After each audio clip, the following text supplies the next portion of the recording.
a hackathon pilot, and there is a channel called Hackathon in our teams, right? We are doing the hackathon pilot, and we have like 8 to 10 participants right now, and came up with 5 ideas, and now we are trying to prioritize 1 or 2 ideas and then build a team to work on those ideas in the hackathon, right? So it's going pretty nicely. We might require some help, the coders and all, to help us to build that solution. So we would appreciate if you are interested to join us and on the hackathon channel and help us to run this pilot program successfully. Then we can do an official program probably towards the end of the year as an official hackathon. Right, that's a quick announcement I had to make. Krishna, having said that, floor to you. Okay, thank you all. So this is like let me go back to the slide. Okay, so till now we have covered quite a number of topics. Starting from Azure basic concepts and Krishna, yep. Sorry, just a minute. Yep. Okay. So by the way, I just don't want it to start with a negative note, right? So we have people joined up now, so you're getting to that 20 mark, and yep. We're good. Okay, perfect. Okay, good. Thank you. Thank you all. So just quickly run through what we have covered till now. So we started with the Azure public cloud basics, and then we went into the load balancer, gateways, and storage.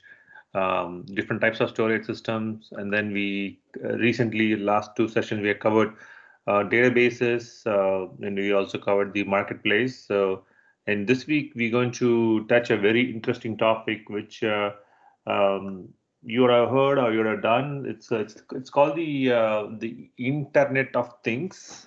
So, and I'm going to touch base on what are the offerings. Solutions available from Microsoft, both from the perspective of the edge, IoT edge, and also the hub and the central, and also I'm going to cover security. So this is week 11, so it's going really good. So we have another couple of more sessions, and then by August mid we are looking to finish this fundamental session. And then let's I'll go into today's key topic. We will start with the very basic introduction of the IoT, and then we have a reference architecture, and then we talk about Hub, IoT Hub, and IoT Central, and then we talk about the middleware layer, and also we finish up with security, and also we touch base on stream processing, because stream processing is a critical component when it comes to processing of data. If you look at the spectrum of solutions we have within Microsoft, let's start with the very end, which is the microcontrollers. These are the microcontrollers are basically the services which would reside on the devices. If you think about, just a second, I think there is an automation there. So if you think about what these services are doing, pretty much they will be on the edge, on the very edge. They will collect information and content and interact with the real environment. So in this scenario, Microsoft has built real-time operating systems focused on the IoT.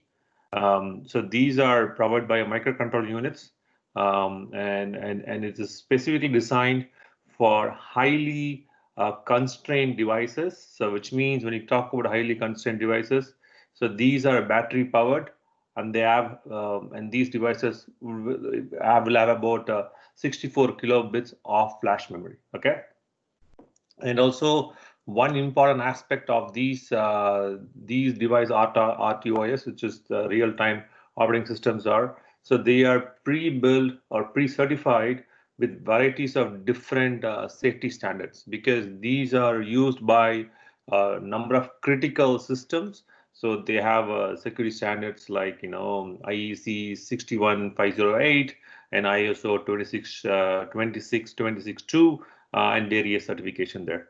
And also this RTOS also provides, there's a thing called EAL4 common criteria security environments, which includes full IP layer security, because if you see where these the components are deployed, they might be sitting in a very high secure zone. So that's it's also certified to operate on a very highly security zone as well. If you think about components, there are multiple components within the RTOS. So the one is it has got a specific high performance PAT compatible file system. Obviously, you need to have some sort of file storage system into it. It also has got a high speed, high performance USB host. So if you need to take data out of these ones, it's available for you. It also has got a couple of Windows specific tools and things like that. So the reason I'm going into detail into this one is traditionally when these devices are built, these microcontrollers are built, it will be built by different vendors and different providers. Because Microsoft has built the entire operating system on its own, you're going to get that that ability to be able to operate these devices at the same time able to connect them towards the cloud. Think about this like full backward engineering solution, right? So think about we having devices that can work on a low low memory and highly and battery powered devices to something as big as onto the cloud. So we'll go to the next one, on the IoT devices.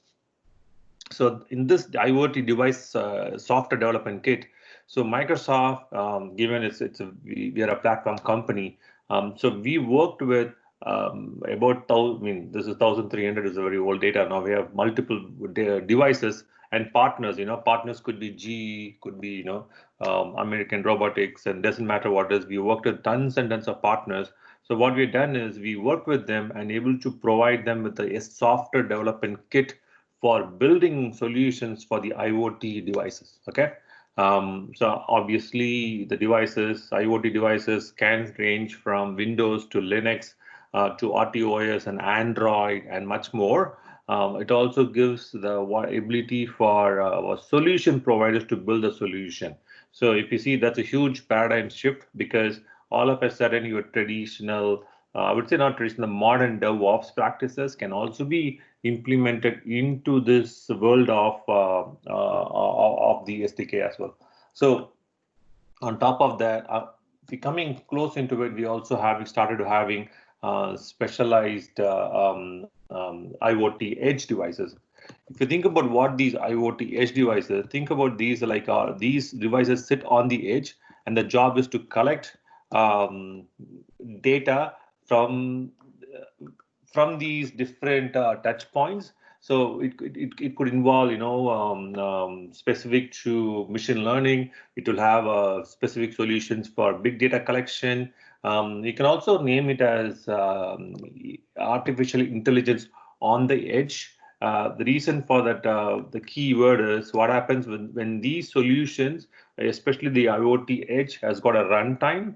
And these runtime has got three main components into it. It has got a telemetry module, which is job is to collect telemetry from these two components, the microcontrollers and the IoT devices. And it also has got insights. The reason is, for example, when these solutions get deployed on the edge, you also need to collect metrics, and also you have to process the metrics. So it also, instead of pushing everything to the cloud, and these devices have a insight module into it. The third one, we talk about actions, which using Azure functions. I think previously we tested about Lambda, or we spoke about Azure functions. Think about Azure functions are basically a component which will react to events. If you think about these IoT, for example, on a connected car scenario, the connected cars would constantly send telemetry to this particular edge device, and then and the edge device would react to it. How it's possible to react is basically because of some sort of event streaming, and the functions would have the programming capability to interact with this particular use case, and then maybe do some calculation, things like that. And this is where it's get interesting, where the IoT edge will be able to connect to the public cloud using IoT Hub, which we're going to cover.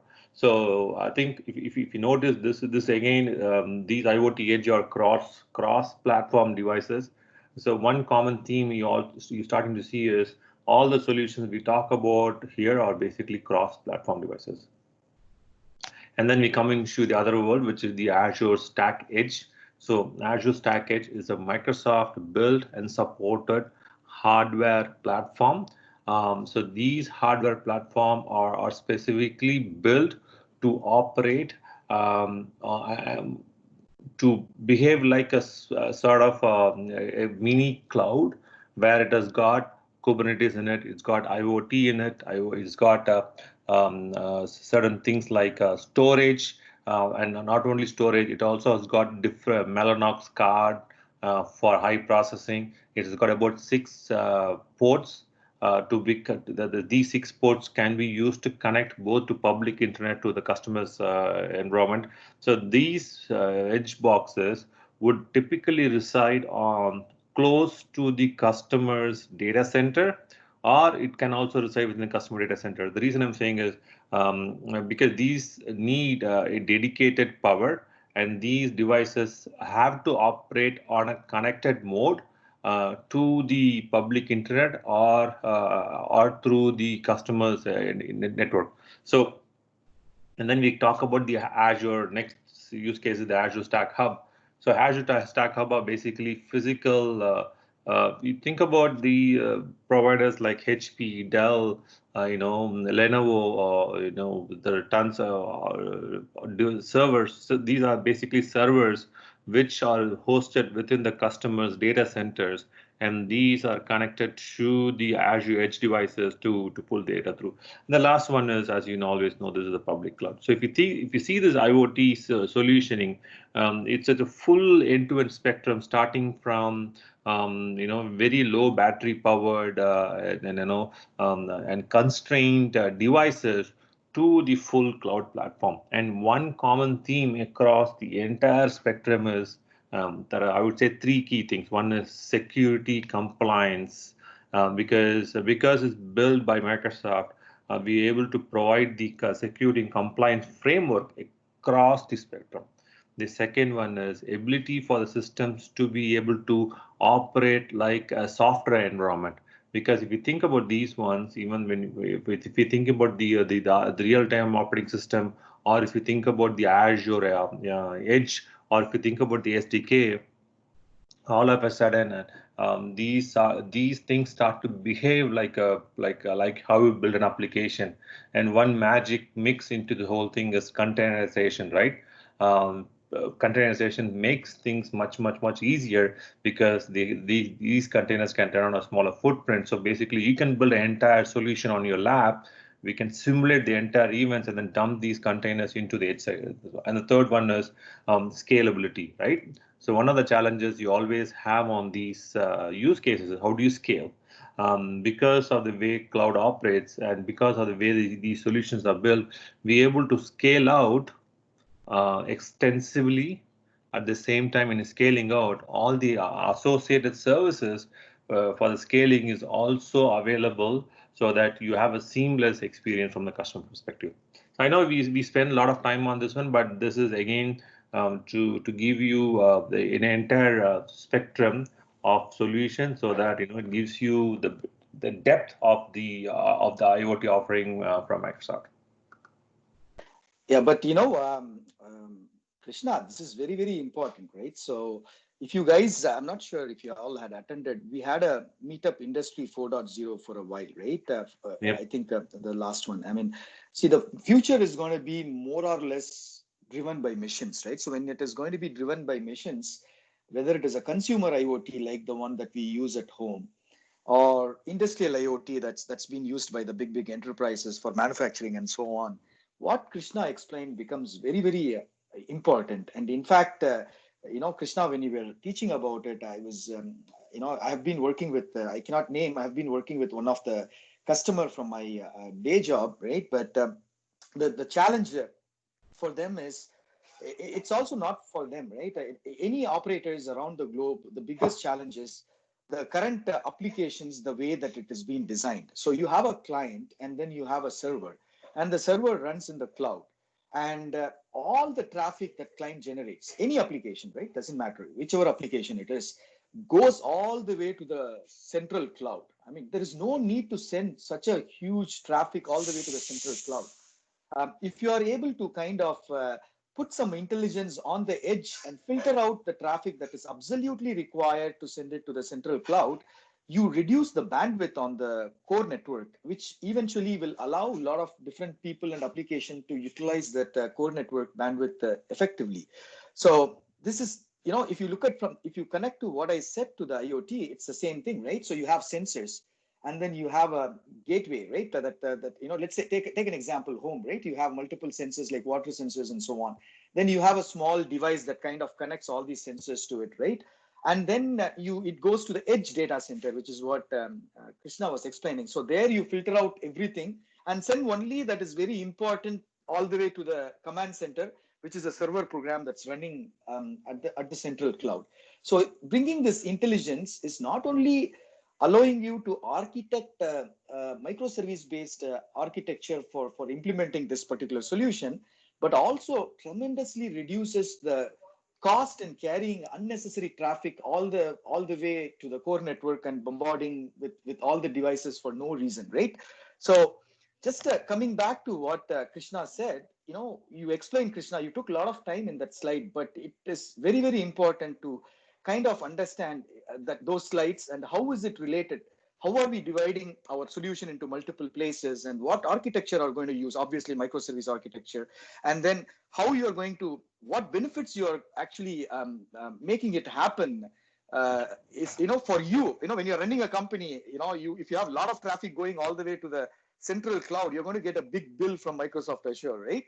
So you don't want that, right? If you're able to clean up some of the traffic and send only the minimum traffic to the core, your bills is going to be reduced. It's not only the architecture, it's also going to help you with the business case to move forward. So, I just wanted to react to Krishna, what you said. I spent a lot of time, but to me, it is really worth for spending a lot of time on that slide, Krishna. Yeah. So, and also the reason I see when we talk about IoT, okay, usually it's like when we talk about IoT, it's it's the assumption or the understanding, hey, this is like a device sort of thing, right? But what matters is the as he explained, the end-to-end ecosystem, right? So when these devices previously, when they get deployed, they always operate on their own protocols, on their own custom protocols and things like that.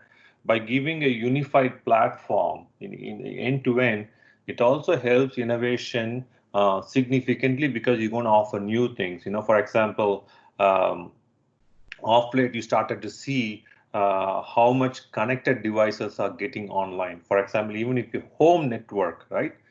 You might be connecting to your car, you might be connecting to your sensors at home. The whole lot of things are connected. All of a sudden, a massive volume of data coming through. But what challenges these companies have is how you make sure your connections are seamless. It always works the way it should work. So this is where the ecosystem comes into play, and also partners and stuff like that. So it's a whole new paradigm, as you mentioned. It's also good. It's also different paradigm, and also security plays a major role as well. So yeah, that's a very good. We have to spend time on it. It's its own dedicated session, So obviously, I'm also starting my journey on this. So that's a good segue there. So. So after Kubernetes, Krishna, maybe we should start with IoT, but hands-on, right? Helping people to build a hands-on an IoT product through those Codeathon sessions. Maybe yes. something to think about after Kubernetes. Yes. Right now in this session you're giving, because it's a cloud fundamentals, right? So you're giving basics of all the different things, which will end in next 5 weeks. Then we can get into all the topics that you discussed into more detailed sessions. Absolutely, yes, we can do that as well. Thank you very much, Krishna. No problems at all. So let's, okay. I just want to touch base on the portfolio of products. Okay. When you talk about products, And these IoT solutions or systems are composed of multiple different types of products. If you're wondering why, because each one has got a certain functionality and certain purpose why they are there, right? For example, I'm going to talk about this IoT Hub shortly. Let's take the concept of provisioning of services. Okay, if we talk about devices, put yourself in a situation where you will have millions of devices or millions of trillion, billions of devices, depending on how do you in that when you have that level of devices, how do you manage these devices in a consistent fashion? How are you able to provision these devices? How are you able to connect them? And then for example, a simple thing like, okay, whether the device that I deployed, how are they doing? Are they healthy? Are they able to send the information? And if you're finding out, a certain section of your devices are not spitting out telemetry, how do you do that? Imagine it's hard enough to manage 10 or 15 servers or thousands of servers. All of a sudden you're going to have millions of devices. For example, how many of the devices have vulnerable have old patches? The list goes on. So that's why one of the offering within the Azure IoT is this. It's a specialized for focusing on the device provisioning service. And digital twins is a fantastic concept. So to put it very simply, um, digital twin mimics the real world into the virtual world. Let me explain to you.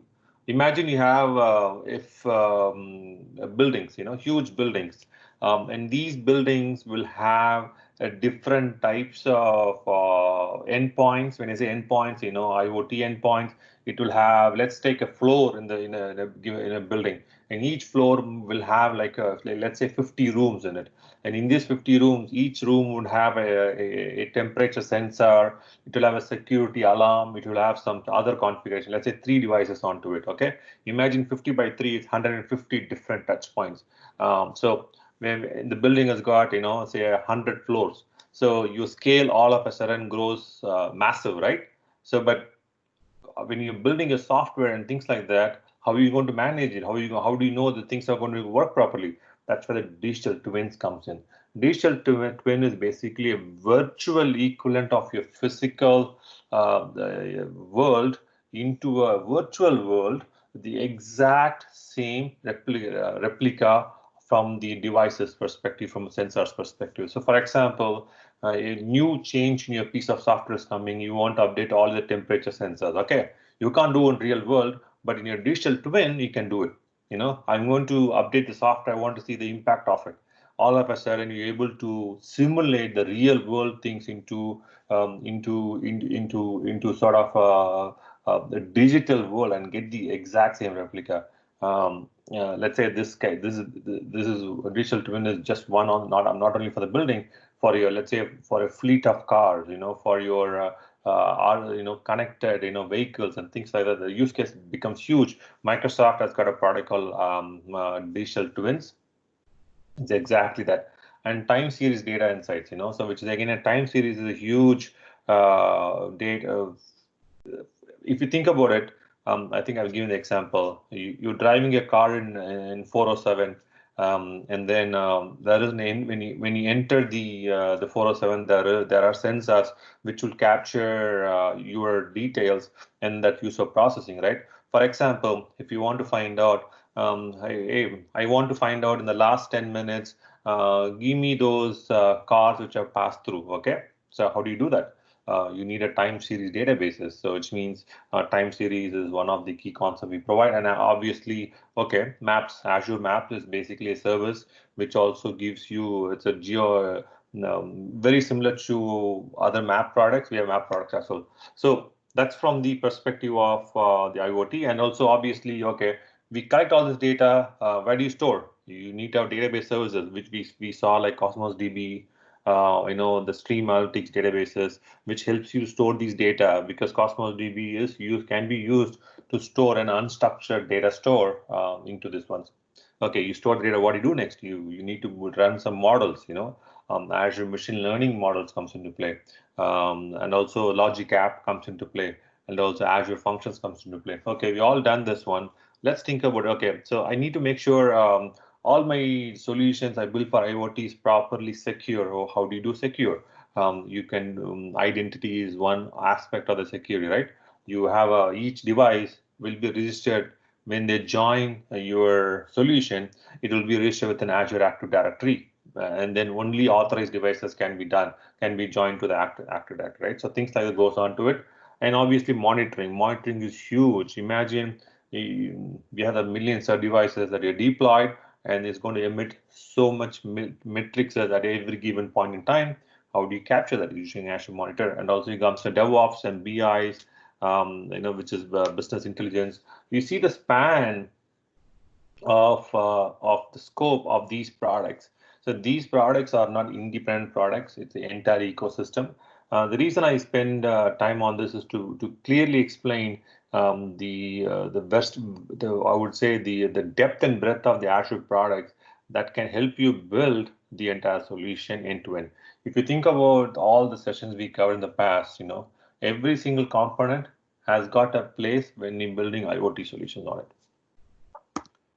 I'm going to go into the next one, which is how does a typical IoT solution look like?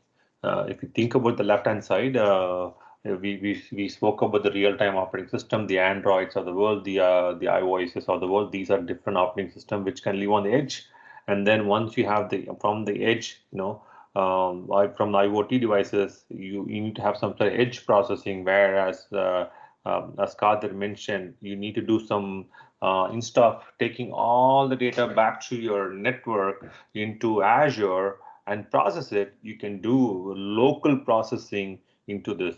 See, the IoT, the Azure IoT Edge is also got very interesting because Microsoft procured companies like Affirmed, which build packet core technologies, virtual packet core technologies. Where do you think that's going to make more sense is, for example, on a factory floor, or on where previously customers tend to connect these devices using a wireless type technology. It has got its own challenges. Using the packet core, they can build a local LTE, private LTE within a small location, and all of a sudden, Microsoft offering becomes very interesting because so these packet cores can be hosted by a customer into the factory floor, connected to these IoT edge devices. All of a sudden, it's changing the whole equation. And also, Microsoft bought a company called Meta Switch. That also brings you another paradigm to this one. The reason I'm touching base this is, again, we are invested on multitude of companies, which is going to make the edge use cases extremely versatile and interesting for both from customer perspective, partners, as well as if you're learning this whole equation, that's a whole new opportunity which is untapped into it. And let's go into the Azure Sphere is another type of operating system which has been we have it in the last 1 year or so. It's interesting to know what it is. So I would definitely recommend you guys to just go and do some research on the Azure Sphere. So if you think about Sphere by itself, where it makes sense is especially for enterprises and companies. Sphere gives you a very unique value proposition, in my view. Sphere is like a single solution. Okay, it's got a chip which is certified for Sphere. It's got a Sphere operating system. It's got a Sphere security system on it, and it also has got ongoing servicing. If you're wondering why, previously these devices would be usually built by number of different third-party companies, third-party vendors. It always included some challenges and things like that. By introducing Sphere, it's basically from Microsoft, built by Microsoft. You get a single solution vendor for it. Okay, that's on the other side. Let's go into the right, a little bit on the middle, right? Okay, we talked about the edge, and then we're going to talk about the cloud. In the cloud, IoT Hub is a very key solution. Think about IoT Hub is like your control plane for managing your IoT devices on the cloud. Okay, no, not on the cloud, on the edge. Okay, this is like when you say talk about control plane, it will be able to connect to these devices, orchestrate the information, connect them, understand their health, to know where they are, which is it's like a I would say the control plane of all your IoT things. IoT Hub is one such solution. The best thing is it can live within your customer's network on the cloud. So that's a whole paradigm shift. And then we talk about the time series insights, which is again an IoT use cases. Time series plays a huge role. And then we spoke about map. And additionally, we also because it's all landing on the cloud, yeah, all of a sudden storage comes into play, networking, Kubernetes, a whole lot.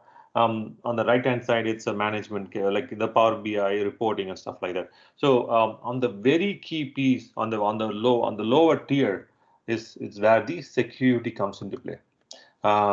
So because of the Microsoft experience and expertise on the security, we have built extraordinary amount of security governance tools for the IoT use cases. For example, there is a specialized module within Azure Security Center that is focused on purely on IoT. I'll touch base on it. And if you see Microsoft also bought a company called CyberX very recently. Basically, CyberX is a startup which is focusing on IoT type scenario security modules. So Microsoft bought the company very recently, like a couple of weeks ago, to enhance our product offering on it. So if you see this, again, I went a bit deep because this is a whole new paradigm of IoT solutions. And I strongly believe Microsoft has got one of the strongest offering in this specific area. So yeah, that's the reason I just spent some time on it.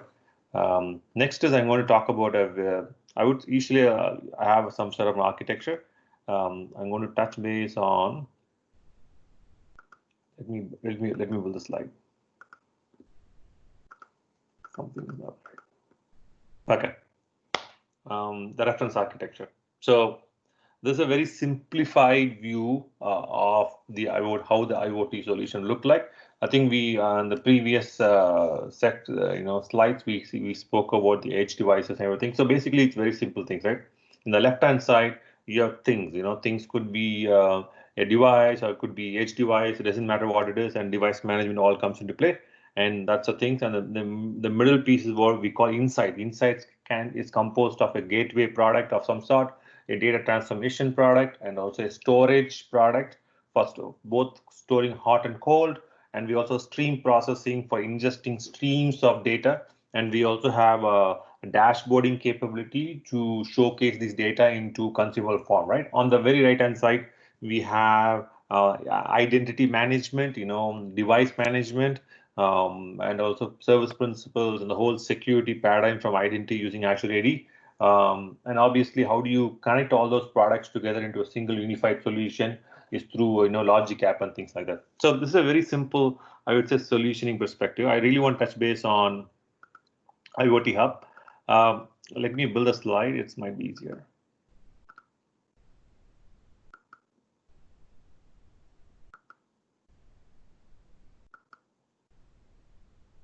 Okay.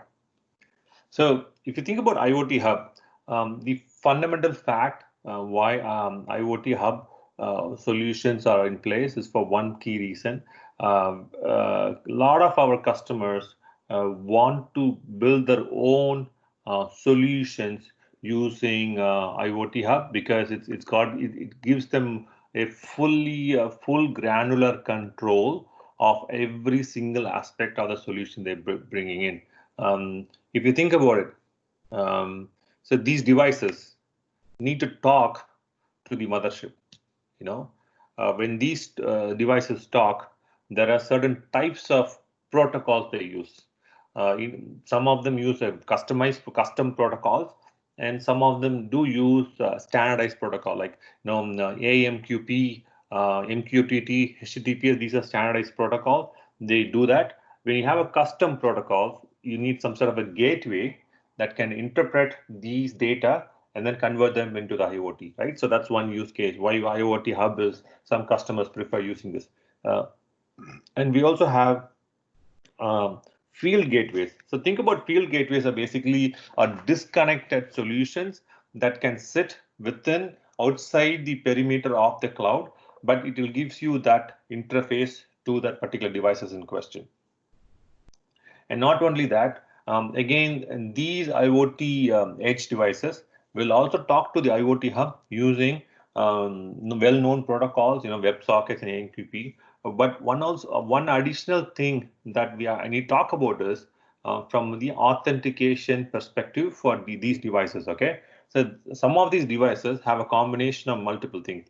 Some might use a SaaS-based token authentication, depending on keys. Some use individual X509 certificates. Some use X509 CA authentication for simple standard-based enrollment, because security plays a major role, as I told you earlier, right? So within these three combinations, they use that. And also, other thing I want to talk about, from these devices, a lot of data will be collected through. Okay, so that's where the messaging aspects of the IoT Hub comes into play. And not only that, once you have those things in IoT Hub, also have other components connected to it using event grids and logic app and machine learning. If you think about the IoT Hub, it's a solution which also gives full granular control for customers to go and do what they want. If you're wondering why, because some customers' requirements are very different. I've seen scenarios where some of the devices would need a specialized SDK library that was written in C, C#, or Python or Java, but the customer might be having multitude of these devices. But in this case, out-of-the-box solution won't work. So IoT Hub gives them the flexibility of custom building the entire solution to their own needs. And obviously, once you finish it, you get the full stack. So this is one part of the solution where customers get full control, access, way they want to deal with. It's a fully, I wouldn't say managed, it's a managed service in Microsoft, but customers have all type of options to configure them as they feel like. I'll also touch base on a couple of key aspects of it. It's a bi-directional communication solution, which means both ways. A device can communicate to the IoT Hub, and IoT Hub can communicate with the devices. It also supports multiple different types of languages, SDKs. It also does things like sending telemetry. It does a whole lot of things.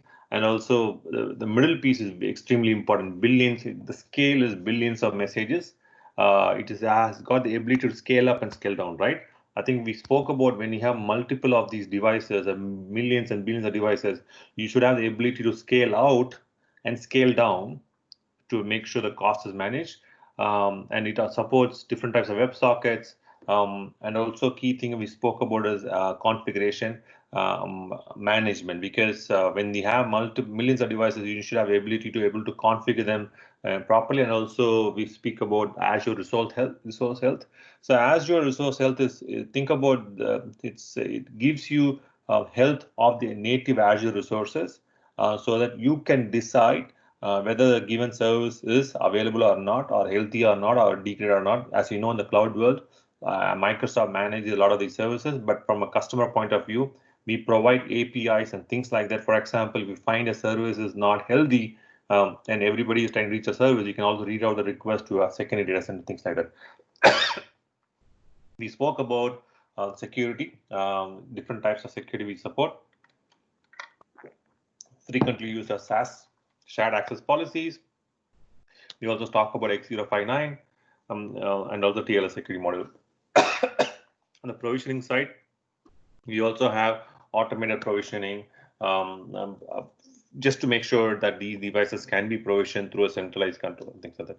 So this is the when we talk about this solution, this is an extremely comprehensive solution. I scratched maybe 1% of it. If you go into the details of it, you'll be amazed by the number of details and options we have for customers that are deploying the IoT hubs. So, okay. That's fantastic, but you know what? I don't want to deal with any of those things. Then that's where the IoT Central comes into play. Um, Central thinks about is a platform as a service module or SaaS. To be put it very simply, it's a SaaS where pretty much all the things I speak about are basically managed by Microsoft. You go and you configure yourself and get things going. So if you're wondering, okay, hey, what is the whole difference? Um, the main difference is it's an opinionated solution. It's going to work in certain shape. It's going to work with certain pre-configured deployments, and then it's going to have templates. Okay, so one of the things which values, you have a template for manufacturing. You have templates for certain industries. You're going to have pre-built, prefabricated things for it.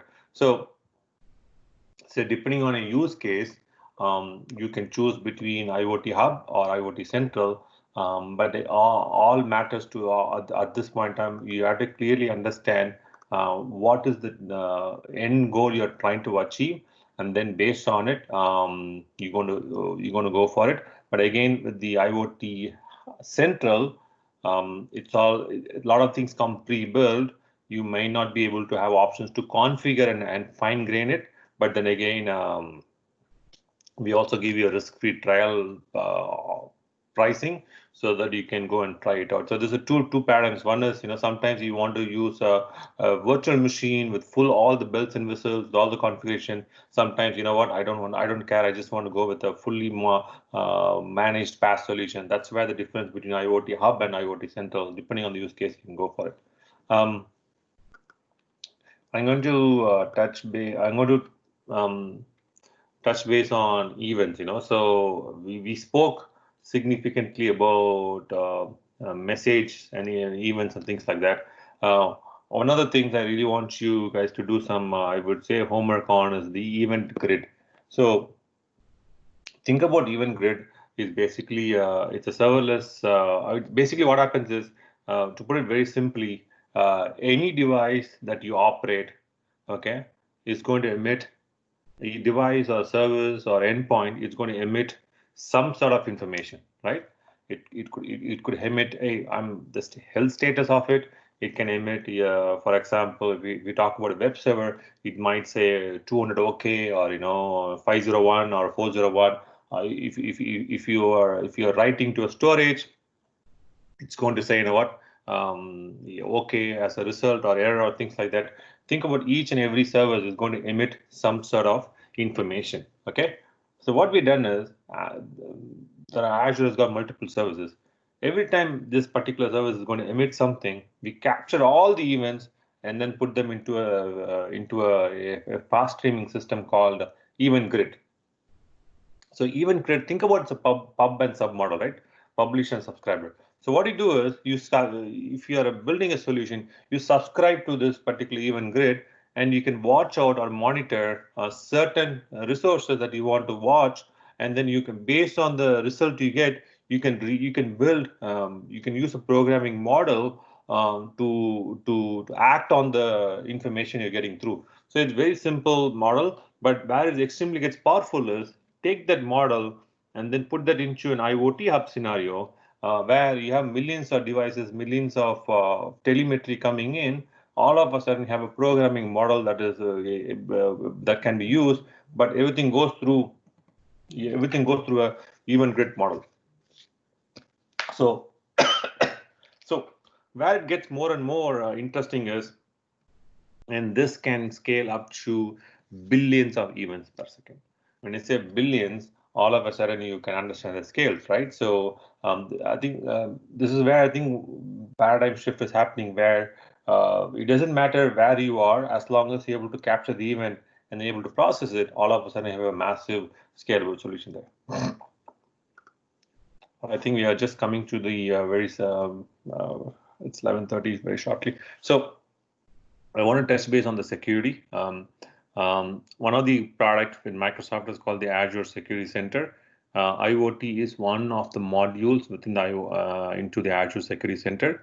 If you think about the threat vectors, or there are because all of a sudden your servers are getting exposed. through the public internet. There are certificates, and when you have certificates, will expire, and there are, you might not be able to know what's happening on those devices. And how do you manage these things at scale? Obviously, you need a solution, right? That's where the Azure IoT security framework comes into play. Again, I'm just touching base on this. Microsoft is investing couple of $1 billion on the security aspects of it, including IoT. So when we go a deep dive, definitely I can go into it. This is where Microsoft differentiates itself. Every single thing it touches, you can monitor, you can do, you can manage it, and then you can build the telemetry and go from there. Now, obviously, every single thing that we spoke about today would have some sort of an API endpoint, and also automation is baked into it as well. I think this is just how does it look like within the IoT Hub? There is a special, when you deploy IoT Hub, there is a special section within the IoT use cases, on the dashboard, you're going to see the separate section for security. I think we talked about earlier on the IoT edge devices. So edge devices, think about it. We work with third-party companies to build the solutions and also to work with Azure. So basically, this is like the partner relationship. We worked with a lot of the third-party solution vendors and device vendors to make sure these IoT devices are able to talk to Microsoft Azure and also other component, and also provide a compatible SDK for the IoT.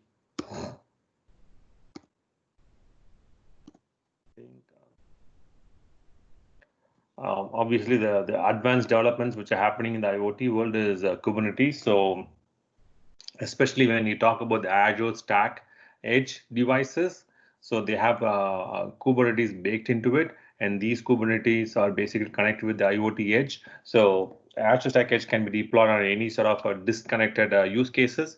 So, as you're going to see more and more penetration of the Kubernetes into the IoT world.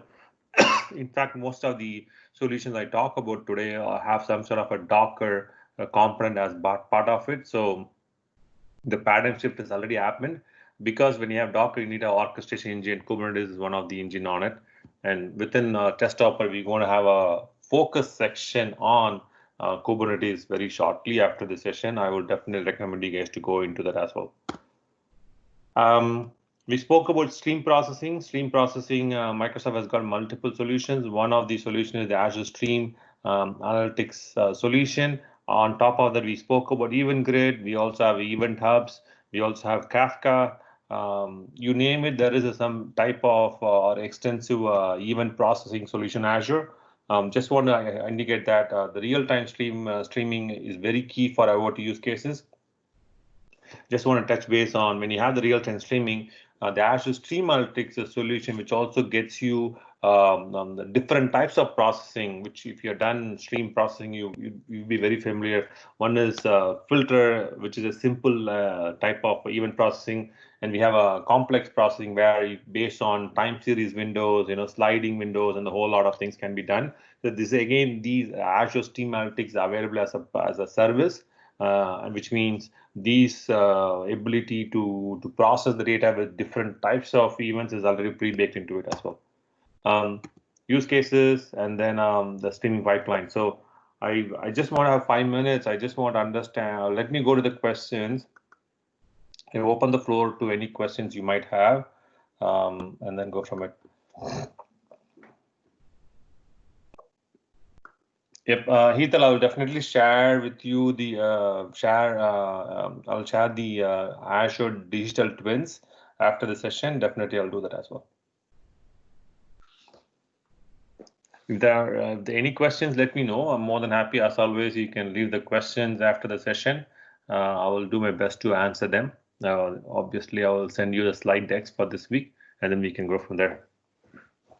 Kadir, any questions, anything that you like from the session today?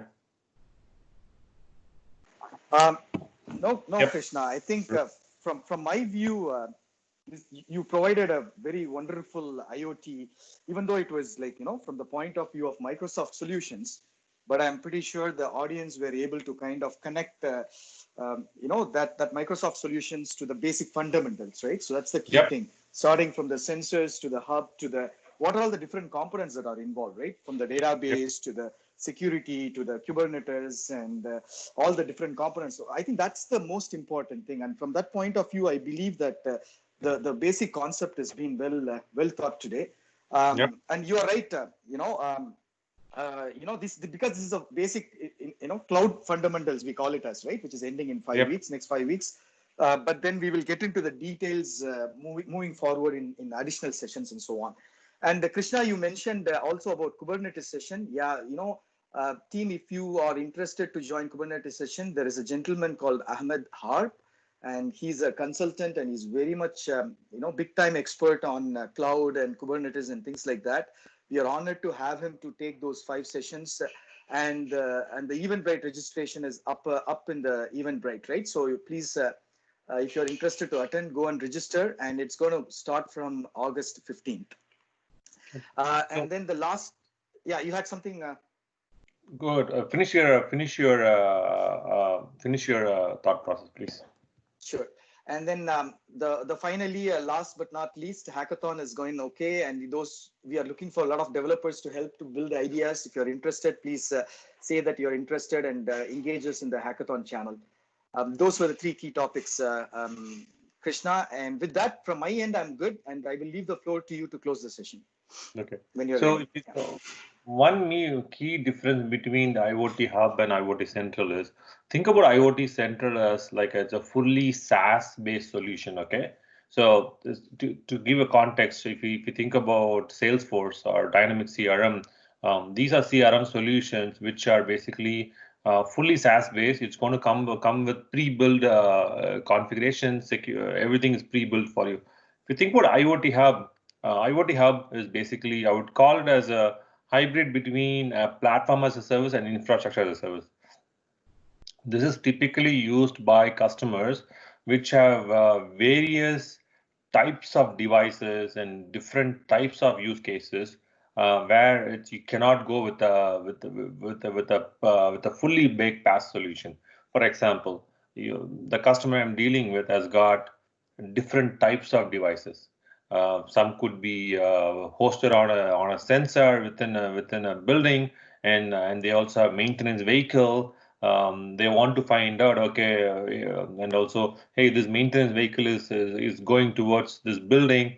And they also have the GPS tracker on these vehicle, and as they go close to the sensor, they want to make sure the technician get a notification on his mobile, hey, the sensor is located at this floor, and he can go into it. So because in this scenario, you cannot use IoT Central, you need to have a customized solution like IoT Hub. So think about this. One is a full PaaS, other is basically, I would say, a fully customizable solution. Use cases are different, but conceptually they do the same job. But when you go into the deeper view, it's a very different one.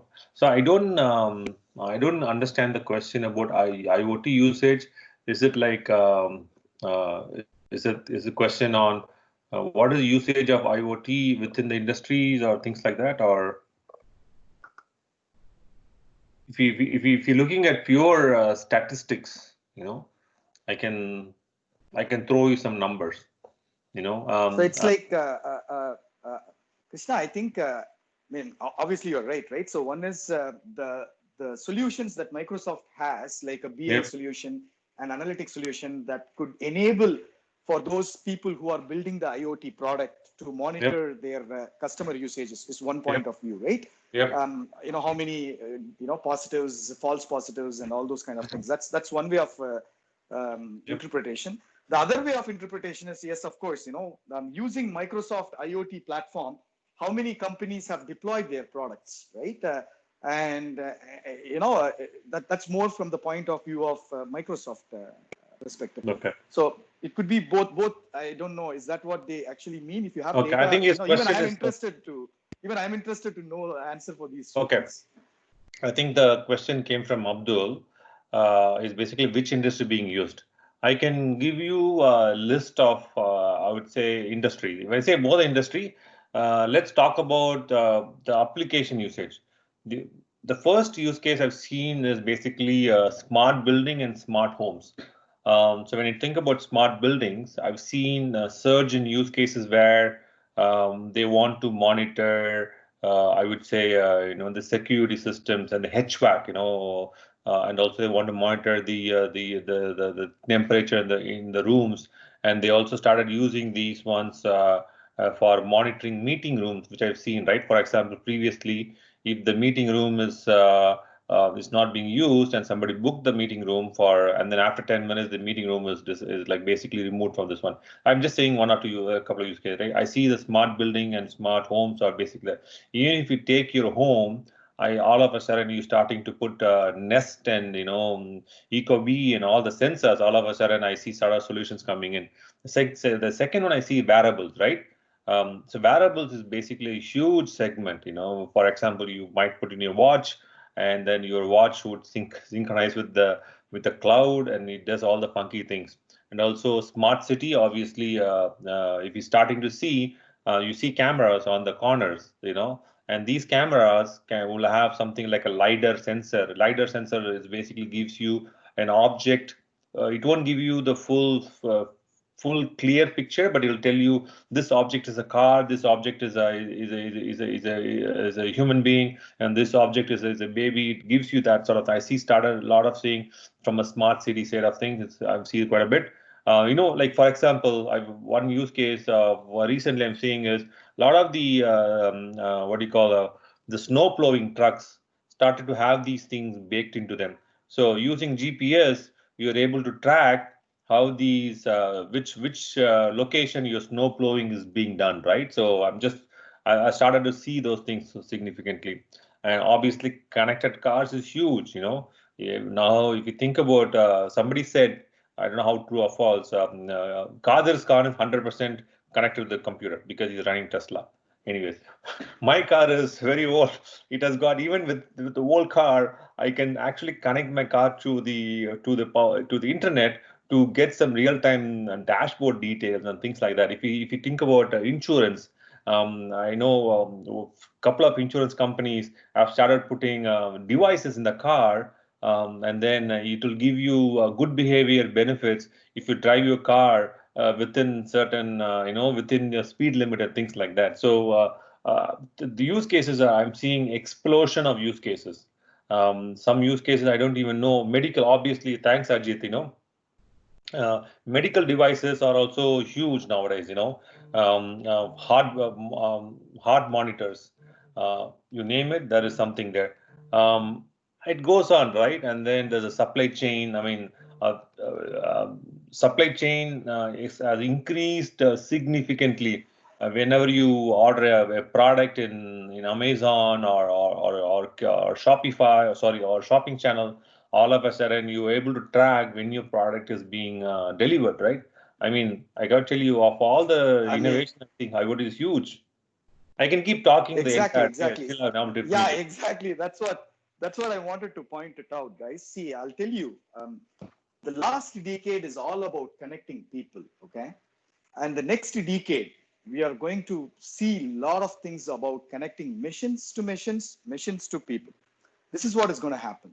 And when you're talking about connecting people, we are talking about 7 billion people worldwide. When you're talking about connecting missions, we are talking about multiple hundreds of trillions of devices, right? So this is number one.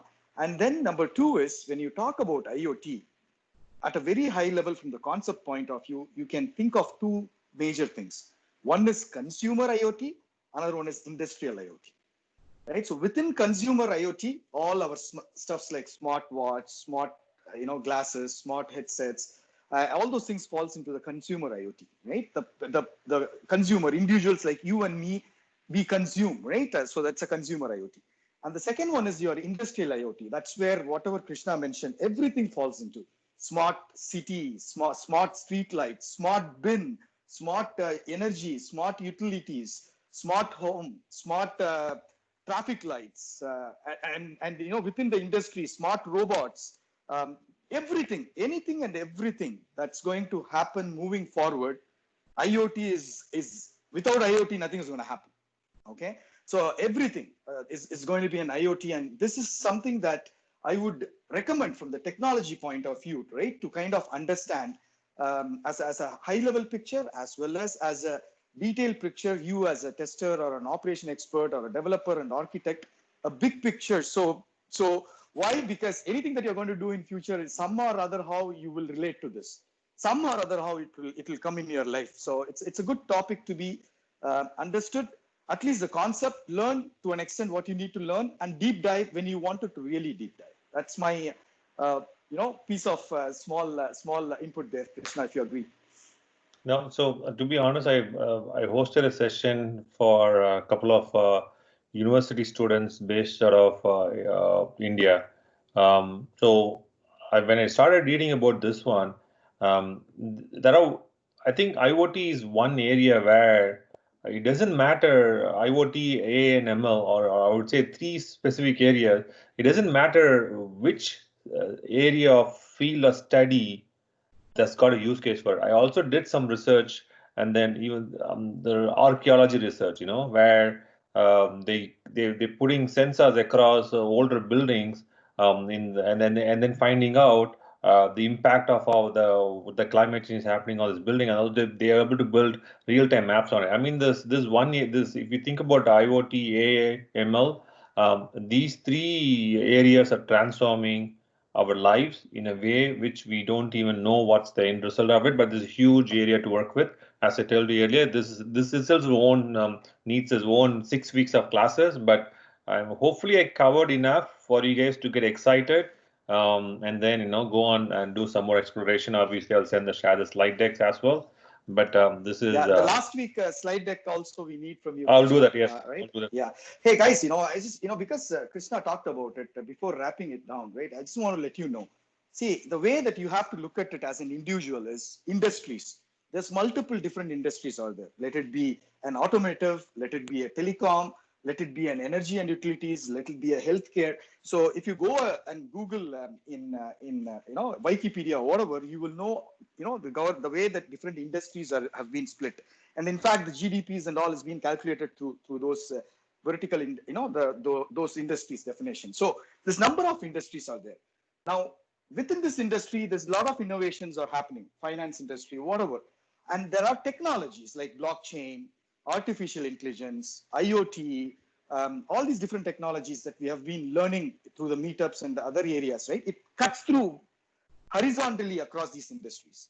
Second thing is, that's technology. And then the second thing is the technical stuff, like coding, program, understanding how to do DevOps, all coding tools, frameworks that use. Again, it cuts through horizontally across all these industries. So to me, there is no industry in this world that is unique, uses only one technology. There's nothing like that. If you take a healthcare industry, they might use IoT. They might use AI. They require security, and they require blockchain to store the data, which is not mutable. I mean, depending upon their use case, they require all these different technologies, as well as all the different technical stuff, that is tools and frameworks and programming languages to build the solution for them. So long story short, technology and technical always cuts through multiple different industries, right? So that's probably I wanted to say and stop here. Krishna, are we good to close the call? I am good to close the call. We are good. Perfect. And that's why, at least at the Testoper point of view, we help you to, understand all those horizontal things that cuts through. So depending upon which industry you are in, you would be able to become a creative talent to do creative stuff within your industry. With that, let's close the call, and I'll see you guys next week, Saturday, and those who are joining the test automation next week, Wednesday. Have a great weekend, good weather, probably rainy. Just try to spend some good time with your family, and talk to you all soon. Bye-bye. Thank you, guys.